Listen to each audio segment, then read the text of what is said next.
contemporain et son œuvre dans des ventes publiques, plus spécifiquement. Donc à cette table ronde, nous aurons Axel Remo, qui est plasticienne, qui est diplômée des Beaux-Arts de Bourges, qui nous fera part de son expérience. Nous avons Edmond Français, spécialiste art contemporain chez Christie's, ancien galeriste, qui a donc une expérience à la fois de l'art moderne, de l'art contemporain très pointue. Il nous en fera part. Martin Guéné, directeur du département art contemporain arturial, il pilote donc ces ventes d'art contemporain dans la maison de vente arturiale. Jean-Richard Maltès est expert en art contemporain à Drouot. Il présente donc, comme on dit, en tant qu'expert, des ventes à la maison, dans différentes maisons de vente à Drouot. Il nous racontera cette expérience. Et enfin, Vincent Pestel-Debord est commissaire-priseur. En voilà enfin un qui vient à la rescousse. Donc bienvenue Vincent. Et commissaire-priseur à Paris, à Drouot. Pour cette table ronde, donc, nous allons spécifiquement évoquer l'artiste contemporain dans les ventes publiques et les différents mécanismes qui se mettent en place. Peut-être Martin Guéné, chez Arturial, vous pourriez nous expliquer un petit peu ce que c'est une vente d'art contemporain. C'est une vente d'art d'après-guerre? Est-ce que c'est une vente d'artistes d'aujourd'hui? Qu'appelez-vous une vente d'art contemporain, par exemple? Ça, c'est une excellente question. Effectivement, aujourd'hui, disons, les amis anglais, comme j'aime les appeler, nos amis anglais, ont effectivement introduit très justement le terme post-war, parce que il y a quand même il faut faire la différence entre les œuvres donc après-guerre et contemporain, parce qu'aujourd'hui, disons juste il y a quelques années, l'art contemporain était l'art après-guerre, donc après 1945. Depuis 1945, il s'est quand même passé pas mal de choses, donc ça s'est beaucoup étendu.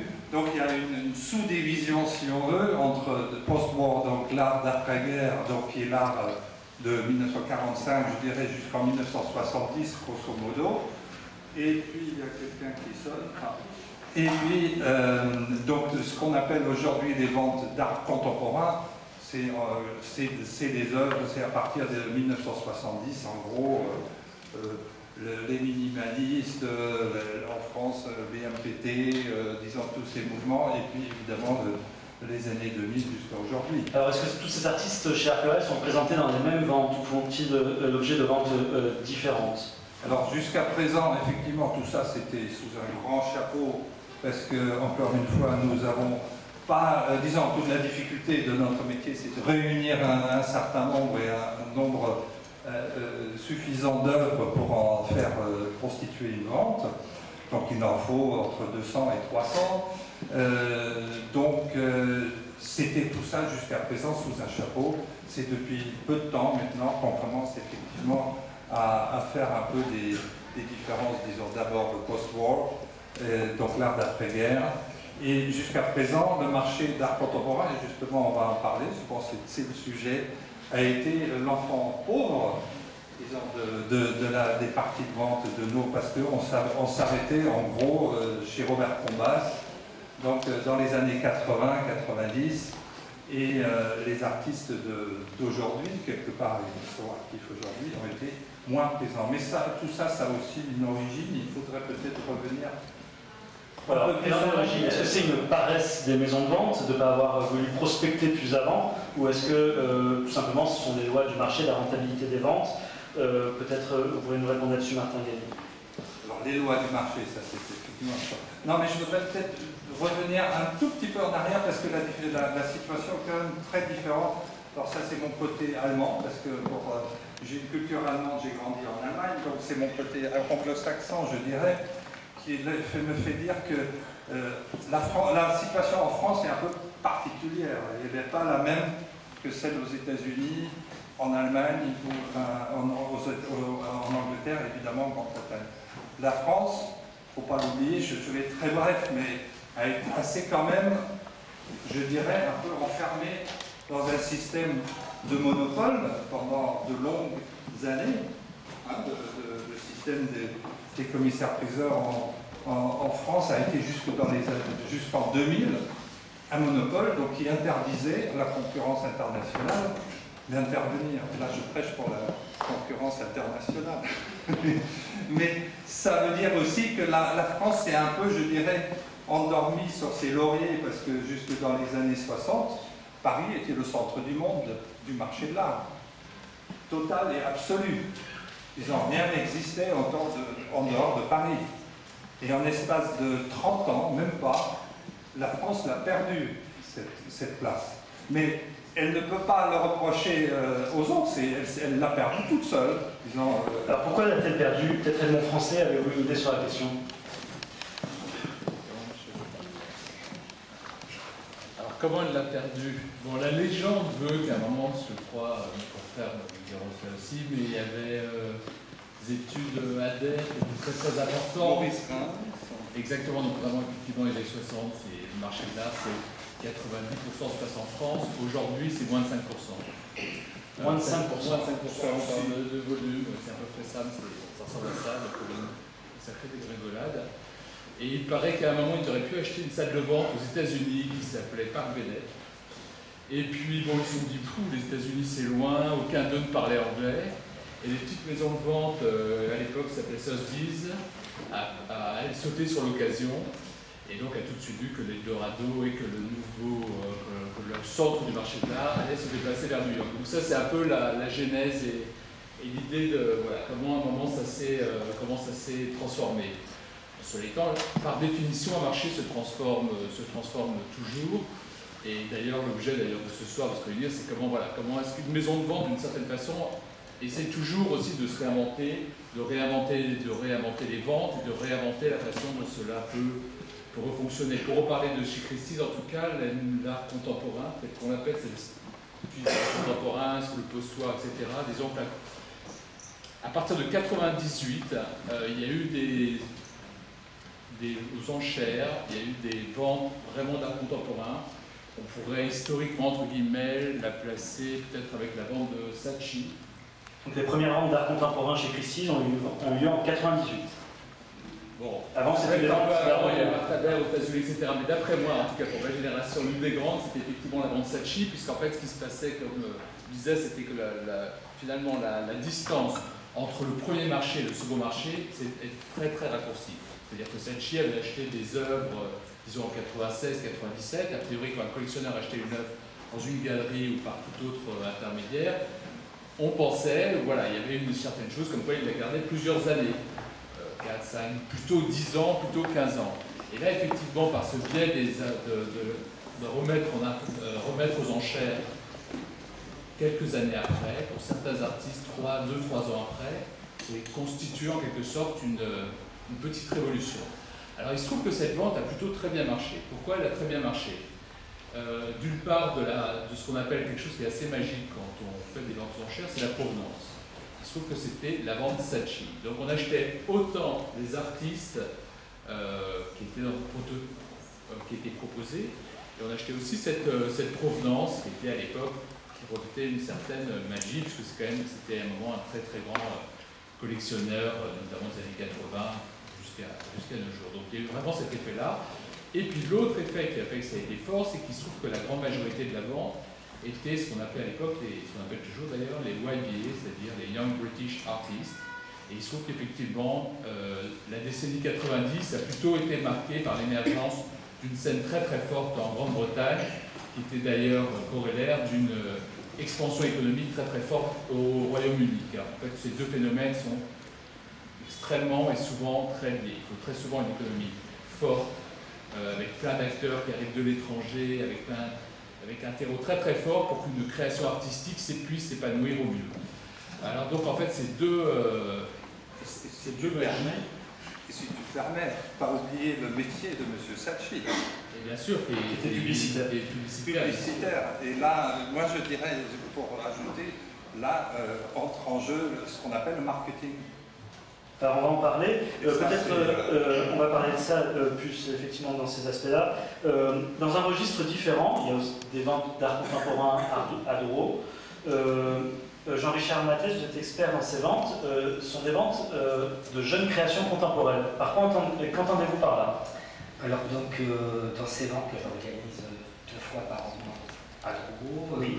Je présente à peu près une centaine d'artistes, dedans des artistes qui sont bien sûr dans des galeries, parce que pour moi, avec la discussion de tout à l'heure, c'est complémentaire, donc que ces artistes soient déjà régulièrement dans des galeries d'art, et d'autres que je présente aussi pour la première fois. Et comment les sélectionnez-vous? Quelle est votre démarche dans ces ventes? Alors dans ces ventes, je fais des visites d'ateliers, je vais donc dans les ateliers des artistes, et pour moi, le premier abord, c'est le coup de cœur de ces œuvres.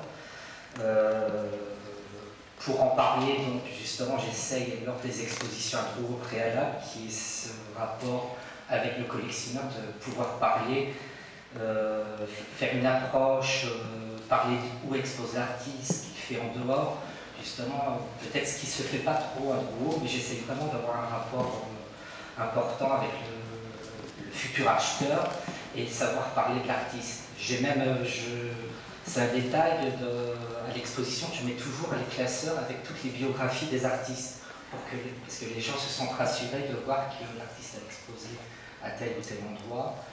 Après, je laisse place aussi à des gens qui ne sont jamais passés dans des galeries, mais j'insiste que je mets des prix de réserve. Ça signifie que je ne veux pas, comme on a parlé tout à l'heure, que les ventes se fassent à 20, 30 ou 50 euros. Je veux qu'il y ait des prix de réserve, mais que ça soit une panoplie assez large qui va de 100 euros à 2000 ou 3000 euros. Voilà. Donc, ce sont des ventes en quelque sorte découvertes. Vous faites une tout à fait. Pour moi, je ne fais pas un travail d'expertise d'œuvre parce que tous les artistes sont vivants. Le mot exact, c'est ça, c'est découvrir en tant que découvreur. Tout à fait. Vincent Pestel-Debord, vous êtes commissaire-priseur vous aussi à Paris, à Drouot. Faites-vous des ventes d'art contemporain, de jeunes artistes? Pensez-vous que cela soit facile, soit dans le rôle d'un commissaire-priseur? Avez-vous une expérience déjà là-dessus? Alors, de jeunes artistes uniquement, je n'en fais pas. Pour répondre à votre question, je pense que c'est bien d'en faire et que c'est très difficile. C'est très difficile. C'est ce qu'on dit souvent, mais pourquoi? Alors, pourquoi c'est très difficile? Ce qu'ont réussi à faire les anglo-saxons dans les années 90, comme vous venez de le dire, c'est de travailler en étroite collaboration avec les collectionneurs et les galeries, pour créer vraiment un marketing, pour marketer des ventes d'art contemporain, pour réussir à, disons, comme le dit le livre que vous avez dû tous lire, Art Business, transformer le prix vers le haut. Aujourd'hui, à Drouot, en France en tout cas, on n'a pas cette collaboration, en tout cas très peu, galeries, collectionneurs, maisons de vente, en tout cas maisons de vente françaises, et je représente Drouot ici ce soir. C'est quelque chose que nous n'avons pas développé, peut-être qu'il faudrait le développer, et c'est pour ça qu'aujourd'hui, quand on passe dans une vente d'un artiste contemporain, vraiment un artiste actuel, c'est très difficile de créer une cote. Hein. C'est que parce qu'il y a eu des très grands clients très célèbres, des très grandes galeries, la White Cube à Londres, vous citez Saatchi, que des grandes maisons de vente internationales ont réussi à créer le buzz pour vraiment multiplier le prix de vente galerie par 2, 3, 4 dans des grandes ventes, et donc créer des cotes extraordinaires pour des artistes. Alors, il y a très peu d'élus, et Damien Hirst, les Kunst, vous citiez les Young British Artists tout à l'heure, bon, c'est quand même pas, il n'y en a pas non plus des centaines. Pour faire ça aujourd'hui en France, avec des artistes français dans des ventes publiques en France, je pense qu'il faut entamer une collaboration avec des découvreurs, peut-être avec des galeries comme des galeries qui existent rue Louise Weiss dans le 13e, qui sont vraiment des gens qui sont à la pointe de la création contemporaine. Alors vous prenez effectivement le fait de travailler ensemble. Ouais. On a vu dans notre précédente table ronde que ce n'était pas une chose acquise. Peut-être un peu sur ce mode de fonctionnement que vous avez évoqué, en parlant de marketing, selon vous, qui fixe les règles du jeu? Est-ce que ce sont les maisons de vente? Est-ce que ce sont les artistes eux-mêmes? Est-ce que ce sont les experts, les marchands, ou que sais-je, ou des puissances occultes? Qui, au final, peut-être Edmond Français, vous allez pouvoir nous renseigner, quel est réellement donc, le maître du jeu sur le marché de l'art contemporain. En fait, il y a quelque chose qui est fantastique dans l'art, c'est les émotions, les rencontres, etc. Ce qui est vraiment fantastique, on parle en tout cas du marché de l'art, c'est le côté, on va essayer d'énoncer des règles générales. Et ce qui est fantastique, c'est que l'art, la façon dont un artiste vit, la façon dont une œuvre vit, n'est fait que de cas particuliers. Alors bien sûr qu'il y a des alchimies, mais en fait, à chaque fois on va dire des choses et qu'un autre intervenant ou vous-même dit mais pas du tout parce que je connais un tel et il a fait quelque chose de totalement différent. Et quand même c'est d'après moi l'une des rares activités où à chaque fois on peut inventer son modèle. Et finalement les artistes d'ailleurs sont là pour inventer leur modèle de création et leur langage. Alors comment est-ce qu'une cote s'établit? Il n'y a pas de mystère, il n'y a pas de magie, il n'y a pas de main noire derrière. On parle des fois de manipulation, etc. Il n'y a pas de main noire derrière. Il se trouve qu'à un moment, il y a des œuvres qui arrivent sur le marché et si elles font beaucoup de... La salle-vente déjà est au milieu de quelqu'un qui désire vendre une pièce. Elle réunit donc dans le cadre d'une exposition et d'un catalogue et la pièce est vendue à un moment donné. La salle de vente, elle est au milieu et qu'elle s'allie en prenant une commission du côté vendeur et du côté acheteur. Le but de la salle de vente, c'est de conseiller à un client de se dire voilà, je pense que cette pièce peut être vendue à un moment et sera bien vendue parce qu'on a plusieurs collectionneurs et on pense que le marché est mûr pour accepter, pour prendre ce genre de pièces. Alors comment ça se passe? Il se trouve qu'effectivement, comme on le disait dans la première table ronde, il faut bien entendu qu'il y ait beaucoup d'expositions dans les galeries. Il faut que l'artiste ait une base très très forte. Une base au niveau institutionnel, au niveau critique et au niveau collectionneur fort. Et je pense que si on n'a pas réuni, je crois que c'était un peu aussi comme ça que la première table ronde c'était un peu conclu, si on n'a pas réuni ces principes-là d'avoir une base très très forte pour un artiste, effectivement, quand on le présente en vente, ça sera très compliqué. Et en fait, c'est assez étrange parce que certains artistes qu'on présente en vente, ou la galerie ou les artistes peuvent nous appeler, nous les maisons de vente, parce qu'ils ne sont pas contents. Donc en fait, il y a des gens qui voudraient passer en vente, mais il y a plein de galeristes ou d'artistes qui vraiment nous appellent, ils disent mais voilà, cette pièce, ça va pas, on ne peut pas la passer en vente comme ci, comme ça, c'est trop tôt.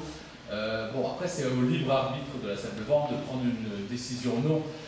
On n'a pas intérêt, ni vis-à-vis du vendeur, ni vis-à-vis de nous, de casser en quelque sorte une énergie et déjà pas mal de choses entreprises avant. On n'est pas là, on est plus là pour acter un bon résultat que pour s'apercevoir qu'on va tous dans le mur. Ce n'est pas notre intérêt. Vous soulignez effectivement la très grande complexité qui caractérise le marché de l'art.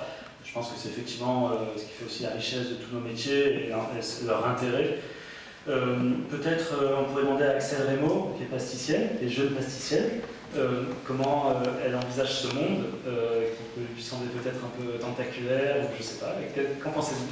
Bien sûr, avant de passer en maison de vente, je pense que déjà le principal point, c'est de trouver un galeriste. Justement, vous parliez de confiance avant. Donc, vous dites ça, multiplier les bonnes bases. Mais finalement, qu'est-ce que c'est multiplier les expositions? Jusqu'où, en fait, après j'imagine qu'il y a les institutions, les centres d'art, mais en fait j'aurais aimé en savoir plus. Bon, moi je ne suis pas du tout à ce point-là, mais par curiosité, qu'est-ce que vous appelez finalement avoir les bonnes bases pour accéder en vente?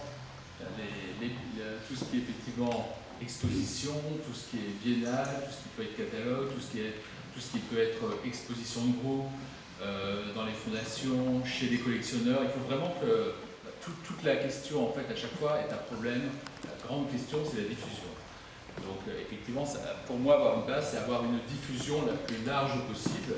Et une diffusion large commence aussi à différentes strates de prix. Un jeune artiste commence vraiment généralement très peu cher. Et puis au fur et à mesure que la diffusion et que l'œuvre existe de plus en plus, les prix, à un moment, peuvent donc se développer. Et d'ailleurs, il est toujours très dangereux pour certains artistes dits hot ou à la mode de passer d'un prix relativement bas et haut très fort, parce que la dégringolade peut être très sévère. Donc c'est pour ça que cette idée de strat est quelque chose qui me tient assez à cœur. Martin Guéné, que pourrait, selon vous, apporter le système maison de vente à un artiste qui passe en vente, un artiste vivant, qui amène soit son œuvre à la maison de vente, soit en tout cas qui la suit, que lui apporte la maison de vente en fait, au fond? Je dirais qu'aujourd'hui la force de la maison de vente. Et ça, c'est vraiment aujourd'hui avéré. Et là, c'est très puissant. On est un véritable amplificateur. Les amplificateurs parce qu'on a d'abord un réseau qui est extrêmement large. On a, disons, je me tourne à droite, vous êtes évidemment international, alors là, à un niveau que nous, Arcueil, nous sommes une maison nationale, en disant, je dirais pas régionale, mais nationale, mais en tout cas européenne. Et il est aussi important de souligner que, je veux dire, dans tout ce qu'on dit aujourd'hui, je veux dire, on a toujours tendance de parler du haut du panier, hein, comme on dit, voilà, des résultats millionnaires, 100 millions par là, 10 millions par là, 20 millions par là. Il faut relativiser tout ça. Ces prix, ça ne représente pas sur le marché global de tout ce qui est échangé sur le marché de l'art, ça représente 1,5-2% du total de ce qui est vendu dans le monde en œuvres d'art. C'est rien. C'est une goutte d'eau, mais c'est évidemment, ça fait parler parce que c'est des prix très importants. Ce qui est important, c'est qu'il y a différentes strates, donc il y a effectivement, je dirais la Champions League, hein, on peut dire, ou disons, moi j'aime bien voir, disons, l'image du foot un petit peu, disons, vous avez la Champions League, effectivement, où il y a des très hauts prix, des plus grandes équipes qui s'affrontent, des grandes maisons de vente qui se font une concurrence folle pour les artistes à travers des garanties, des surenchères avant-vente pour obtenir une œuvre, on est sûr qu'elle va faire cher. Après, vous descendez un petit peu, il y a un marché national, dans les marchés nationaux, il y a des artistes dont on n'a jamais entendu parler en Allemagne ou en Grèce ou qui en Turquie est une star et qui va faire des prix très importants. Aujourd'hui, c'est évidemment un aspect aussi très important, c'est cette fameuse globalisation où dans chaque pays, il y a des choses importantes qui se passent, des marchés qui se développent. Et en France, effectivement, aussi. Alors, et je reviens à ce que je disais tout à l'heure, parce que en France, tout d'un coup, on découvre les jeunes. Alors, c'est un phénomène assez récent, on veut dire, qu'on a découvert les jeunes dans les années 80, je dirais, et ça, c'est quand même une extraordinaire évolution. Moi, qui ai grandi en Allemagne, j'ai grandi, d'abord, vous parlez tout à l'heure, il y avait une question très juste, mais comment inciter les gens à acheter de l'art? Tout ça, c'est la formation déjà à l'école. Moi, en tant qu'écolier allemand, moi à 6 ans, je dessinais, je chantais dans une chorale, l'art était présent quelque part, on était initié à ça. En France, ça a été plus difficile, plus délicat, ça a beaucoup changé évidemment aussi ces dernières années. Donc l'art de notre temps était omniprésent. C'est vrai qu'en France, on a une approche, je dirais, plus patrimoniale à l'achat d'œuvres. Et donc, l'art jeune est un phénomène tout à fait récent. Oui, et justement, Jean-Richard Maté, comment expliquez-vous qu'en France, la très grande majorité des commissaires-priseurs, rappelons qu'il y a plus de 400 structures de vente aux enchères en France, n'organisent pas de vente d'artistes contemporains, quel qu'en soit le niveau, petit, moyen, grand. Est-ce une question de coût, d'intérêt, est-ce une question de rentabilité de ces ventes? Comment expliquer quand même que, effectivement, l'écrasante majorité des maisons de vente françaises ne s'intéressent pas à ce domaine vraiment? Oui, alors là, bon, c'est une question qu'on pourrait peut-être plus poser au commissaire-priseur, mais moi, dans ma démarche, j'ai eu la chance, donc avec l'étude de Mireille, Tessier et Sarrou, ils m'ont laissé carte blanche et c'est vrai qu'ils ont voulu voir si c'est bon, la première phase, si c'était rentable pour eux, donc d'organiser ça. Et ils ont surtout voulu voir au niveau de la clientèle, s'il y avait une clientèle sur ces gens moins connus. Et donc ça, ils ont vu que j'ai fait un travail de publicité au départ et que je continue toujours à faire, qu'il y a des gens qui demandent que ça, d'acheter des œuvres à des prix abordables, parce que dans la tête de beaucoup de collectionneurs, ils connaissent les artistes très connus, mais ils ne savent pas qu'on peut aussi acheter des œuvres entre 500, 1000, 1500 euros. Et donc j'ai fait un travail de fond là-dessus pour que les gens peuvent démarrer des collections, s'offrir des œuvres d'artistes plasticiens autres que des affiches, comme vous disiez, à Ikea, et se faire plaisir surtout. Moi j'insiste sur ce domaine, c'est qu'ils achètent avec leur cœur. Maintenant c'est vrai que donc, ces ventes, l'étude a vu que ça a fonctionné, mais je crois qu'il ne faut pas inonder le marché. Moi c'est vrai que j'ai le recul, j'essaie d'en faire 1 à 2 maximum par an.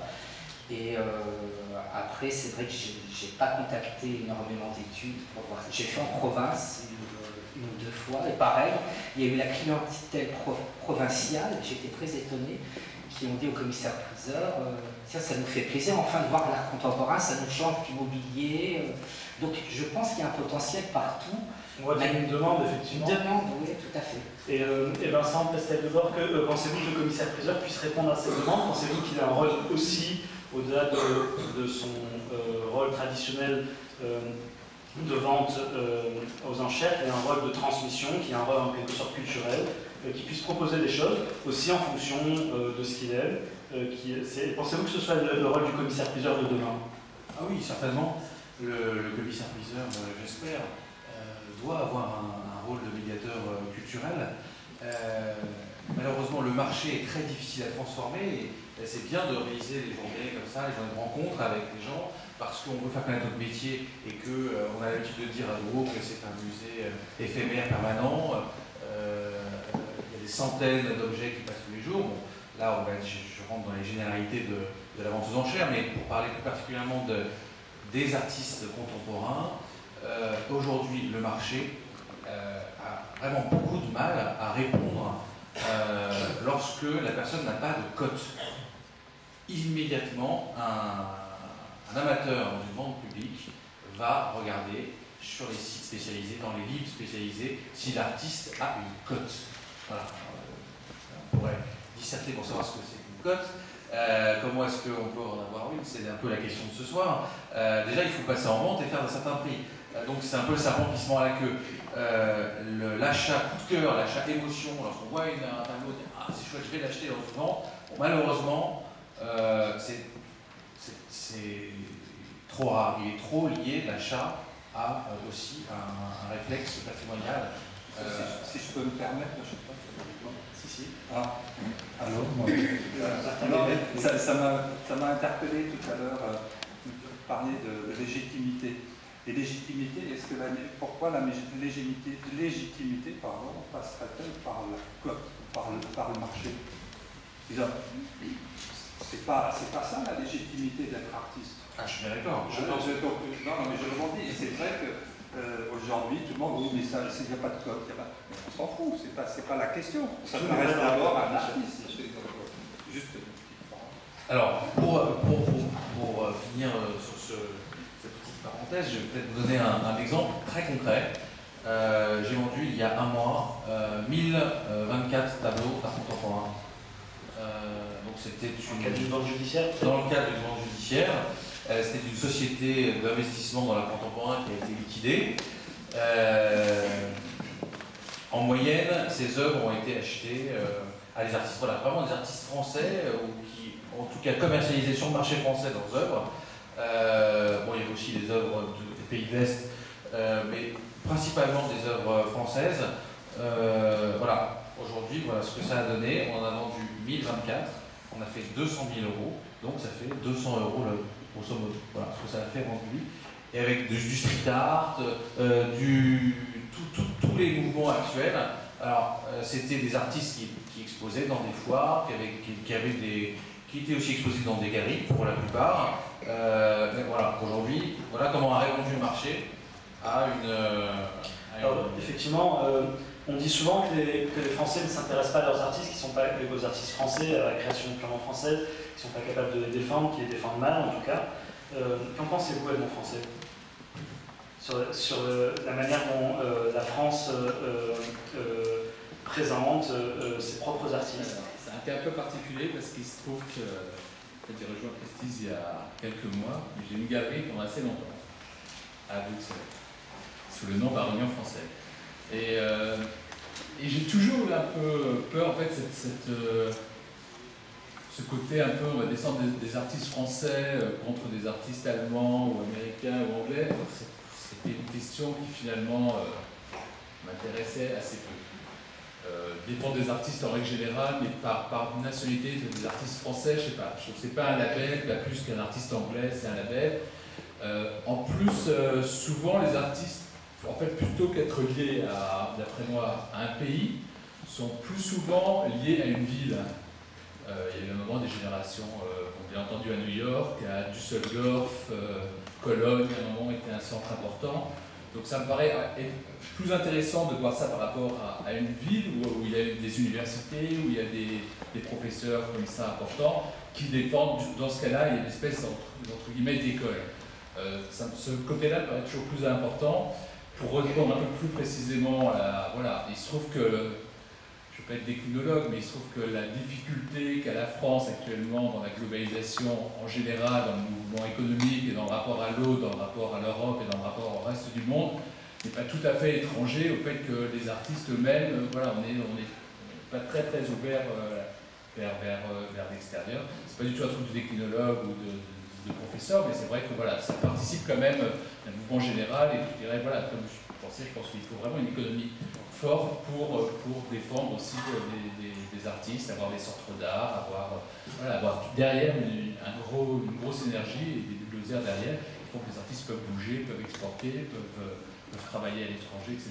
Martin Guenet, pensez-vous qu'il faille défendre les artistes français spécifiquement, qu'une maison de vente comme Arcurial a une mission qui est aussi celle de défendre et de présenter l'art français, l'art des artistes français? On aimerait bien, oui. Absolument. Mais encore une fois, je rejoins juste une petite. Moi, je suis revenu en France en 86 pour travailler dans une galerie importante à l'époque. Personne parlait anglais. Non, mais ça commence par là. Et c'est vrai que là, aujourd'hui, vous parlez tous parfaitement anglais. On va aller finir la table ronde en anglais. Mais ça commence par là. Et donc, évidemment, mais là, je rejoins quand même Edmond. Il n'y a pas un art français spécifique à défendre. Il y a des artistes et des créateurs qui travaillent en France. Il y a une vraie scène française, mais qui vient du monde entier. Et la qualité de la France a toujours été une terre d'accueil exceptionnelle, extraordinaire.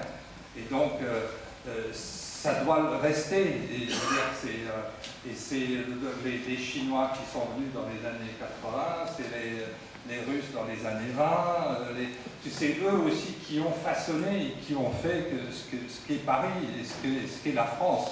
Mais ça, voilà, ça c'est le lapsus sans en être un.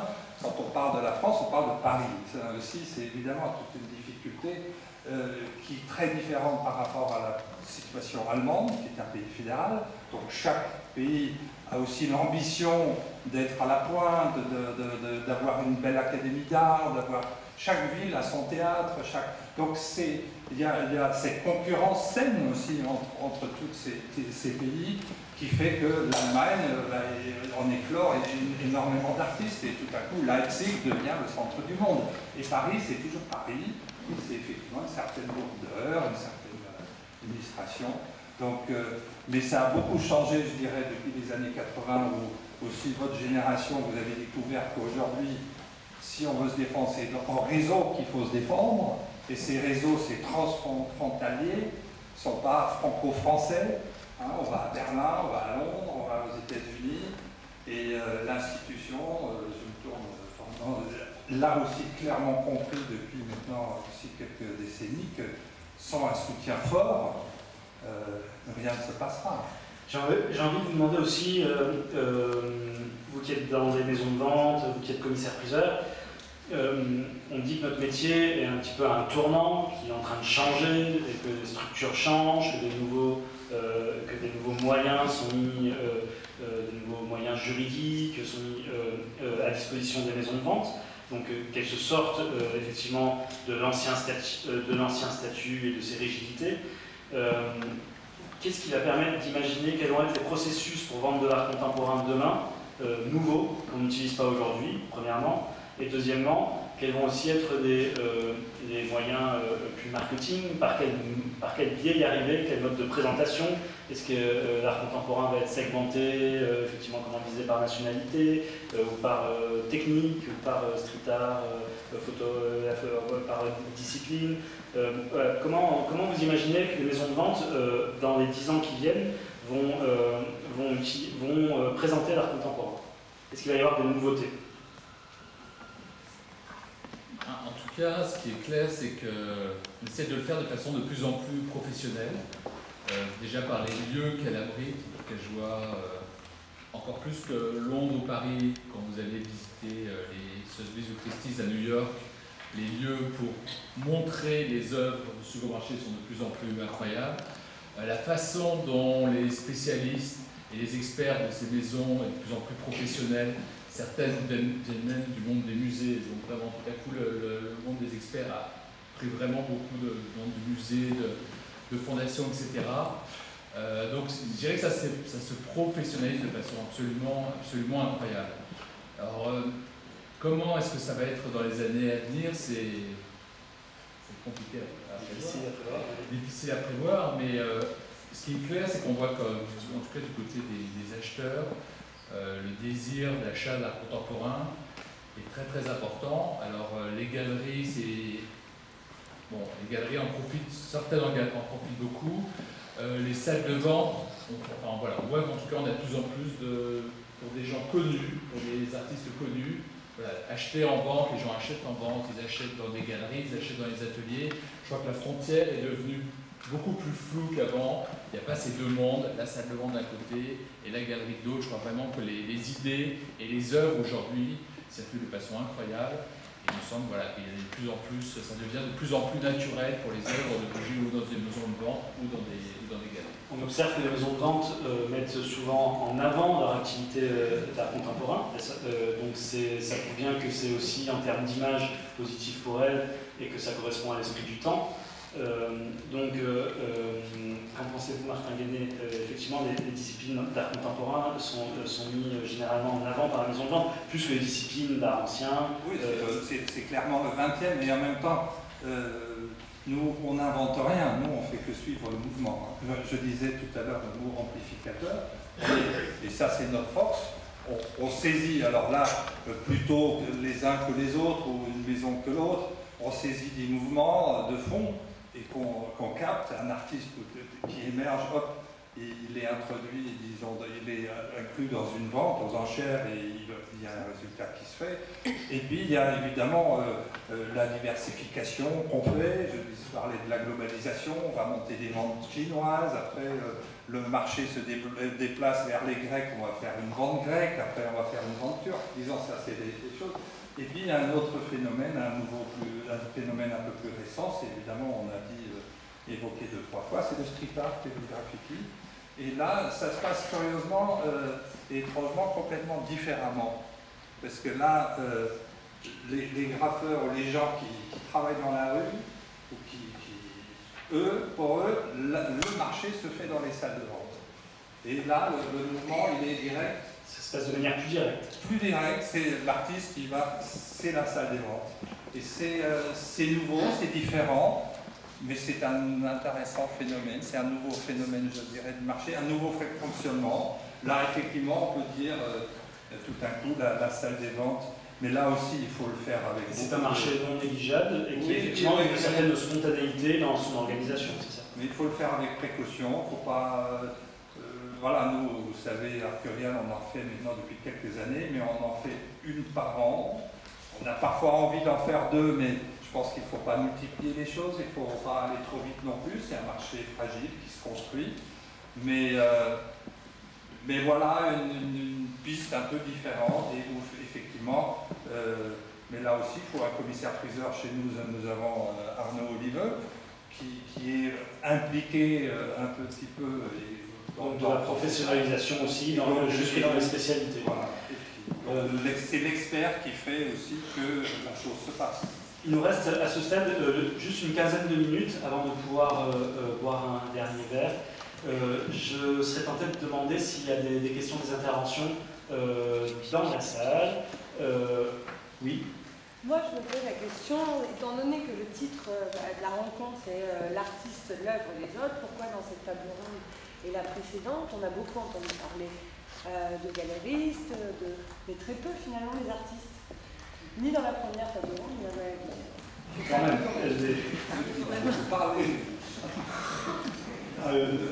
donc en fait, quelqu'un veut-il réagir là-dessus? Peut-être vous, Axel Renaud. Je ne sais pas pourquoi elle réagit. Écoutez, je pense que dans la première table ronde, Jérémy en a quand même un petit peu parlé, mais effectivement, je pense qu'elle veut peut-être nous demander, nous, la difficulté d'artiste. On parle de vente aux enchères, pour nous, c'est un milieu qu'on ne connaît pas du tout. Et on se dit, oui, on parlait de début, milieu. Je ne sais pas si un jour, les œuvres seront en vente aux enchères. Donc, peut-être que c'est peut-être plus ça qu'elle voulait mettre en place. Une vraie difficulté pour les artistes, justement, déjà, comment trouver un galeriste. Donc, parler de vente, ça paraît un petit peu... Et certains aujourd'hui qu'un artiste va avoir besoin d'une certaine agilité pour évoluer dans ce monde de l'art, pour fréquenter ses galeristes, fréquenter les maisons de vente, il va devoir acquérir ces codes-là. Ça fait peut-être aussi, c'est aussi, je pense, dans en tout cas le rôle, la fonction d'artiste, que d'être intégré dans la société par le marché, ça a toujours été, à toutes les époques. L'artiste est aussi en contact avec les acteurs du marché, qu'ils soient mécènes, producteurs, marchands, auctionneurs. Donc en fait, c'est effectivement, par contre, ce monde du marché de l'art devenant plus complexe, il est évident que l'artiste a besoin aussi de s'adapter et de devenir agile un petit peu pour traiter tous ces J'ajouterais aussi que être artiste, c'est pas un métier, c'est une vocation, hein, pour ne pas le dire. Et en même temps, si on veut en vivre, ça c'est une décision aussi, parce qu'on peut être artiste sans vouloir en vivre, c'est très bien. Et puis on crée, on fait des choses, et il y a des chanteurs qui chantent, qui n'ont pas besoin d'être sur scène, mais qui sont contents avec ce qu'ils font. Excusez-moi de vous interrompre, il faut un petit peu d'argent pour ça. Non, mais le moment où vous décidez de vouloir en vivre, alors vous en faites un métier. Alors à ce moment-là, les exigences sont différentes aussi. Et ça fait partie effectivement du métier. Je parlais un peu tout à l'heure de marketing ou de choses, c'est vilain mot, mais il faut se vendre comme artiste. Et alors là, mais ça vous avez évidemment une formation, disons, aux Beaux-Arts qui vous y prépare, un petit peu quand même. Et puis après, là je rejoins ce que dit Damien, il faut s'immerger, il faut vivre dedans. Et ça, je le dis pour tout le monde qui veut évoluer et faire carrière dans ces beaux métiers qu'on fait, ben, c'est une vie, il faut vivre dedans. Et puis après, alors on a une autre question. Oui, alors, monsieur, vous avez parlé 4 ou 5 fois de marketing. Vous ne pensez pas que c'est antinomique par rapport à l'art? C'est plutôt les petits pois. Le marketing, c'est pour les petits pois, monsieur. Alors on va répondre, oui, on va répondre.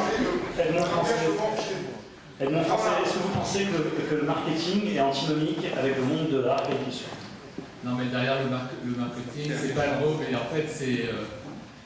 Ce qu'on veut dire par le mot marketing, je pense que c'est beaucoup mieux de le dire comme ça, c'est qu'on essaye tous, à nos niveaux, de faire le mieux possible. C'est-à-dire de prendre les meilleures photos pour le catalogue, de faire le meilleur texte possible, de le présenter dans le meilleur contexte possible. Voilà, c'est ça, faire le mieux possible, à vraiment quelque chose et de le faire avec intelligence. L'acception du terme de marketing, hein, c'est créer un besoin. Justement, créer le besoin d'art contemporain en France. Oui, le promouvoir. Avec une certaine efficacité. Y a-t-il une autre question? Oui, ici. Est-ce qu'on peut parler un peu du rôle des médias là-dedans? Alors, dans la découverte des jeunes créateurs, des artistes, ça vous est déjà arrivé de découvrir des artistes par les médias plus que par votre... Alors on peut parler du rôle des médias, de la critique, peut-être vous, Axel Renaud, quelle est votre relation avec la critique et les médias?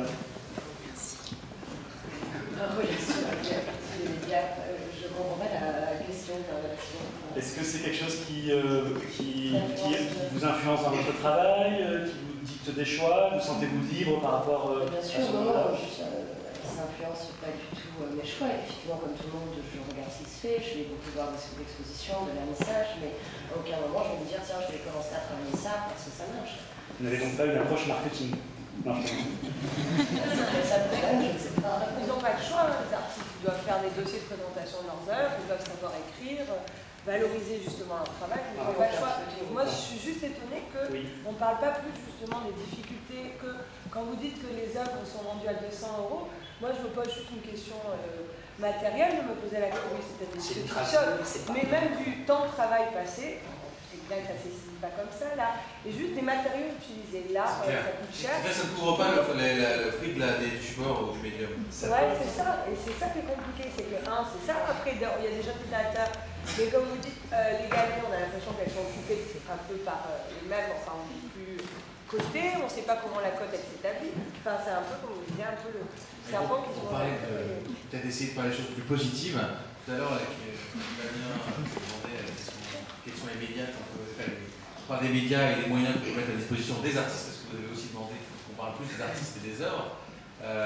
Alors, pour m'adresser aux artistes et à leurs œuvres, ce que permet une vente aux enchères publiques, c'est une énorme médiatisation et diffusion de leurs œuvres. Nous diffusons notre catalogue sur de multiples sites internet, parce que notamment nous faisons un catalogue papier, mais il est aussi diffusé sur internet dans le monde entier.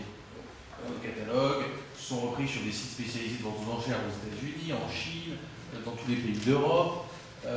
Nous avons en France un médium plus précis, qui s'appelle la Gazette de l'Hôtel de Rouen, qui tire à 30 000 exemplaires, dans lequel nous reproduisons à peu près toutes nos ventes. Nous avons donc nos catalogues, nos propres sites internet. Voilà, mettons ça à la disposition des artistes. Lorsqu'ils arrivent à se faire cataloguer dans un catalogue de vente et faire reproduire leur œuvre avec une fiche. Et pour répondre à vous, monsieur, vous critiquez le marketing, mais notre métier, c'est de mettre les œuvres sur le marché. Alors, je ne sais pas si on peut appeler ça du marketing, mais c'est très proche. On fait tout pour que ça atteigne le prix le plus haut possible. C'est notre métier, de faire des fiches, de faire des photos, de faire des catalogues, de faire des publicités, de voir des gens, d'appeler des journalistes. N'est-ce pas, Damien? Je ne sais pas, mais c'est très proche quand même. Alors, je ne dis pas que l'artiste, lui, doit faire du marketing ou de choisir son œuvre en fonction de est-ce que ça va être vendu ou pas. Mais nous, c'est notre métier. C'est notre métier de vendre. Alors, heureusement qu'on emploie des méthodes qu'on essaye efficaces de marketing. Voilà, on va prendre une question en fond de salle. Oui, pas le fond de la salle. Je voudrais revenir sur ce qu'a dit le monsieur à ma droite, qui dit que le marketing est créé à besoin, et j'aimerais m'adresser directement à Axel Remeau, dont je connais un petit peu le travail. J'aimerais savoir ce qu'elle pense justement.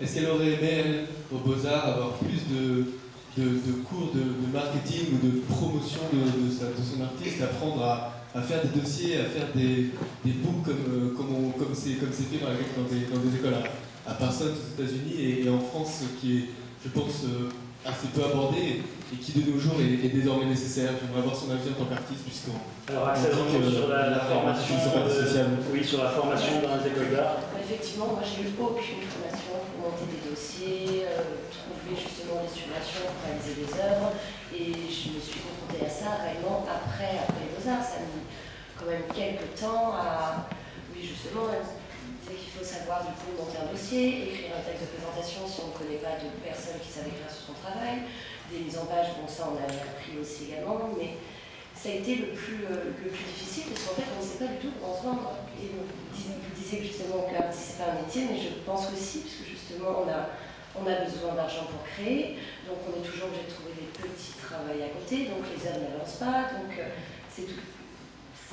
C'est assez complexe, et moi j'aurais aimé finalement ce que j'appelle un peu des cours de réalité. On sort des Beaux-Arts, on a plus de postes à souder, on met une semaine à trouver du matériel, on ne connaît pas les fournisseurs, et je pense que c'est le plus délicat. En tout cas, moi ça a été le plus difficile. Alors, il y a Bourges, l'école des Beaux-Arts de Bourges. Oui, il devrait très bien aussi. Hein. Donc Jean-Richard Mathias, vous vouliez réagir aussi? Je voulais juste dire, justement pour sortir de ce contexte de marketing, moi je considère que l'artiste il donne sa vie dans la création et donc du temps, sa passion, et j'essaye transmettre ça. Et il y a une chose importante qui m'est arrivée, qui m'arrive d'ailleurs même régulièrement en salle de vente, j'ai des collectionneurs qui me disent « Dites-moi le bon coup à faire pour faire de l'argent ». Et je réponds « Achetez d'abord avec votre cœur et ça sera la plus belle des choses ». C'est pas la... Jérémy Chabot, vous vouliez poser une question?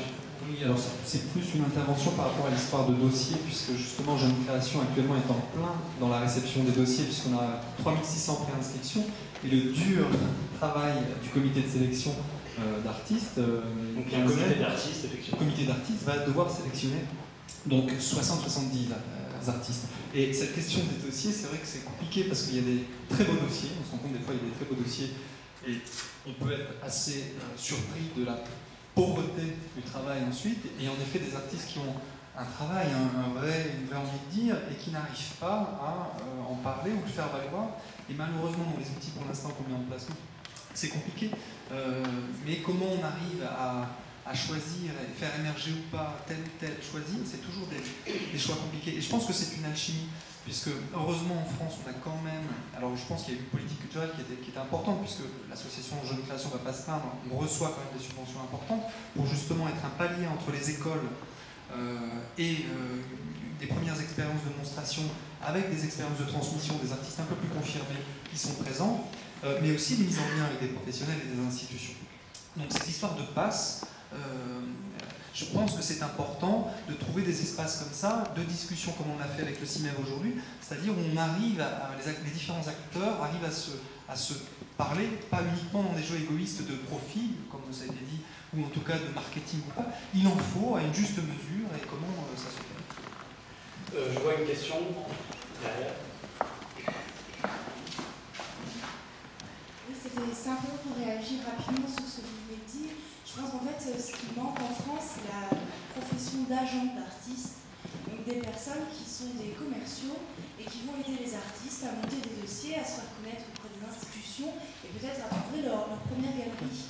Donc je pense peut-être aussi pour les artistes qui cherchent à se faire connaître, peut-être qu'ils pourraient aller traîner un peu du côté des écoles de commerce, voir s'ils ne peuvent pas tenir un petit coup de main à cette occasion-là. C'est très dur parce que non, au final, mais il faut vraiment, voilà, vous le savez tous, mais il y a quand même très peu, au début, il y a très de gens il y a quand même très peu de jeunes artistes qui, 10 ans après, vivent de leur travail d'artiste. Enfin, c'est quand même, voilà, on sait que ce sont des métiers qui sont vraiment très difficiles. C'est quand même le premier postulat et qu'il faut, je crois, sans cesse rappeler. C'est vraiment très difficile. Ça ne veut pas dire qu'il ne faut pas y arriver, il ne faut pas tout faire, il ne faut pas tout mettre en œuvre. Mais voilà, c'est quand même un postulat qui me semble être important de souligner. Une question aussi. Les agents d'artistes, oui.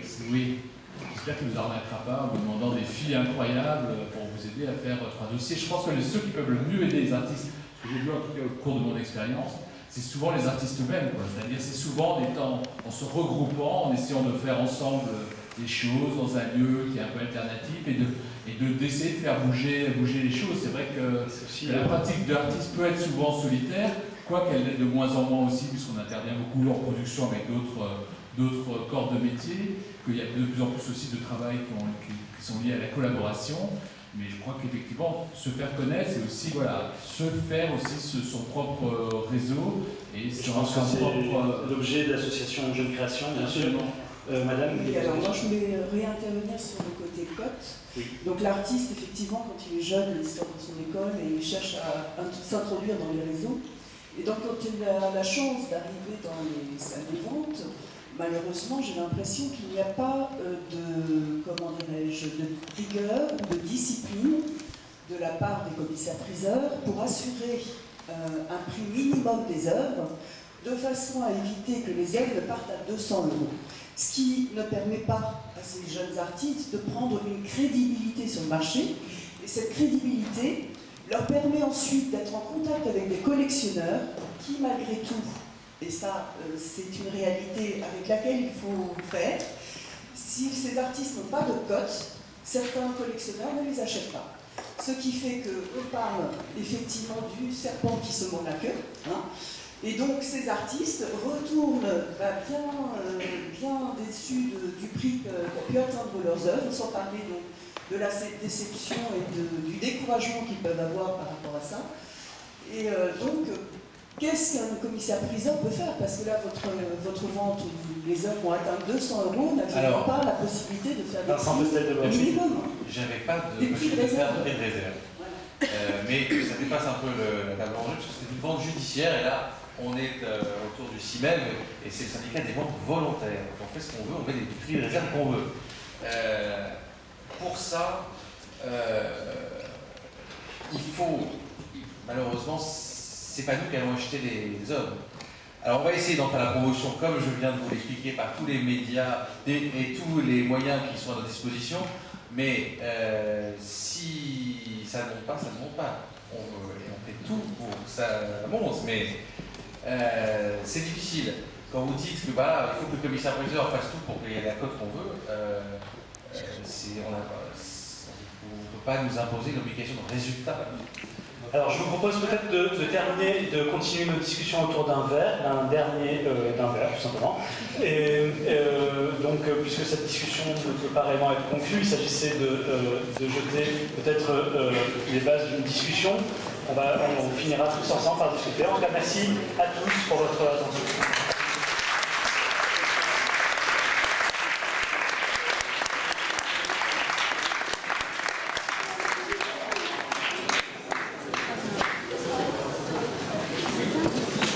Je vais boire un verre tout de suite.